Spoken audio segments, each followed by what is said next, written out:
Hello, dear student. How are you today? Open your book, page 92, about a life on Broadway.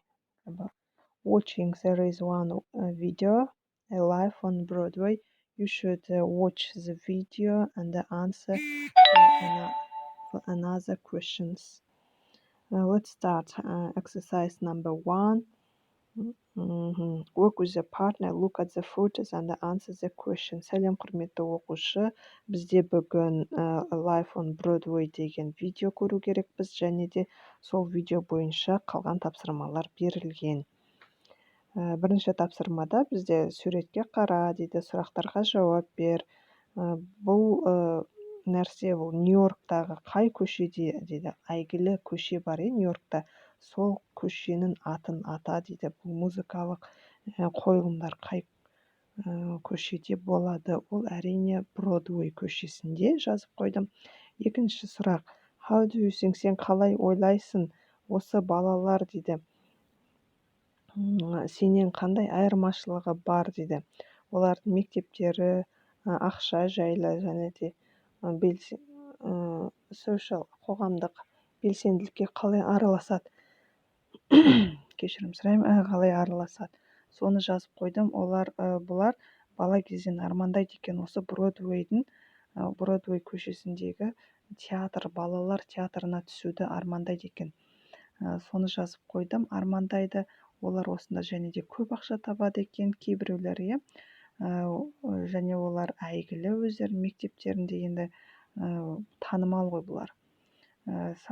Кейбір балалар ата-аналары береді екен, арнайы осында өмір сүреді екен, ата-аналарынан алшақ тұрады, бөлек тұрады. Үлкен адамдар сияқты өмір сүреді уже осында келген соң.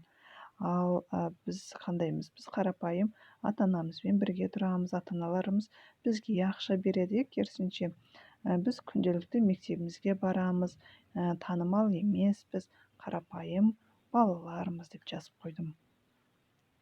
Енді екінші тапсырмада бізден сұрап тұр, видеоны қайтадан көр, және де осы сұрақтарында салыстыр дейді. Тексер дейді. Үшінші тапсырманы жасадым. Видеоны қайтадан көр дейді. Қандай сабақ жайлы айтылған дейді. Мына жерде studying for exams, экзаменға дайындалады. Earning a lot of money, көптеген ақша табады бұлар. Ұзақ сағаттар бойы дайындалады. Және де судья дейді ғой, судьяның алдында. Енді судья дегенде бізде емтихан алатын адамдарымыз ғой. Солардың алдында өздерінің қойылымдарын көрсетеді, тексереді. Осындай сабақтар жайлы деп жазып қойдым. Төртінші тапсырмада бізде сұрап тұр, төртінші тапсырмада осы екі сөздің біреуін таңда дейді, қарамен жазылған. Performing таңдадым, қойылым, full time дегеніміз ол.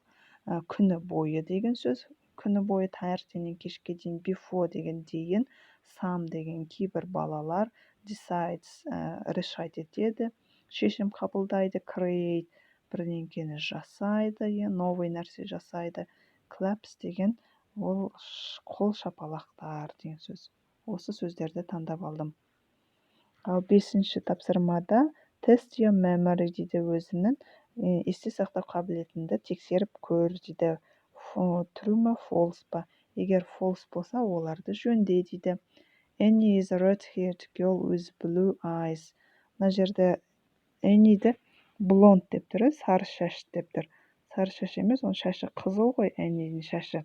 Сондықтан red-haired дедім, анда рыжий деп айтады ғой, орыстар сондай шашты, және көзі көк екен расымен де. Екінші тапсырмада оның иті үлкен, және де светлый коричневый, расымен де сондай деп менің көзіме көрінді, солай көрінді. The girl are cleaning, қыздар пол жуып жатыр дейді, шелекке су толған дейді. Ол рас, ол бар видеода. Төртінші тапсырма, специальный эффект береді, олар жаңбырдан эффектісін береді, және қардың эффектісін. Жаңбыр деген сөз болған жоқ, но видеода қардың көрінісін көрсетті. Мен сондықтан includes snow деп жазып қойдым. Қарды көрсетті олар деп жазып қойдым. Rain жайлы айтылмаған, енді 6-шы тапсырмада қайтадан көр дейді видеоны, және де өзінің осы жауаптарыңды тексер дейді. Ал 7-ші тапсырмада сұрайды бізден өзінің досыңмен сөйлес дейді. Осы балалардың қандай артықшылығы бар, advantages деген артықшылығы, және балалардың болғанда осында оқыған мектептің деп тұр, мектептің қандай артықшылығы бар, және де қандай кемшілігі бар, disadvantages деп тұр. Advantages дегенде менде артықшылығы, онда балалар қандай болады, танымал болады, одан кейін олар көп ақша зарабатывать етеді, өздері табады.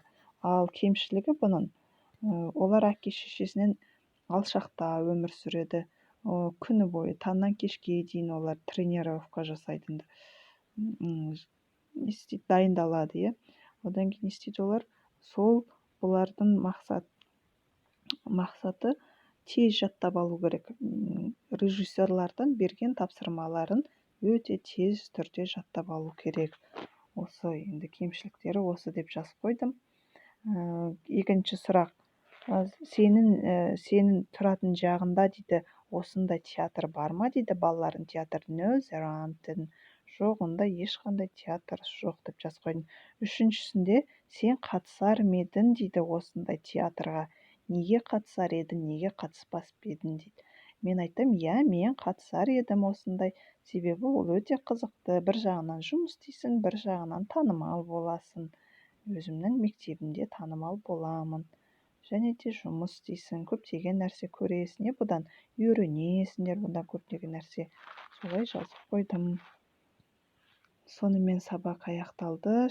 Құрметті 7-ші сынып оқушылары, сендердің осы тапсырмалардан неше бал алып жүрсіңдер, балдарыңды комментарийға жазып қойсаңдар, қай жері ұнайды, бұл тапсырмалардың қай жерлері ұнамайды, сонымен ойларыңмен бөлісіп комментарийға жазып отырсаңдар.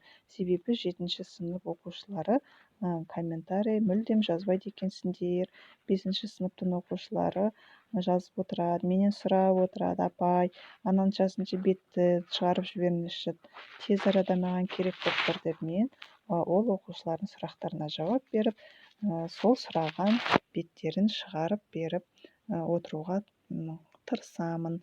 Сендермен де осылай ой бөліскім келеді. Қош сау болыңдар. Сабақ аяқталды.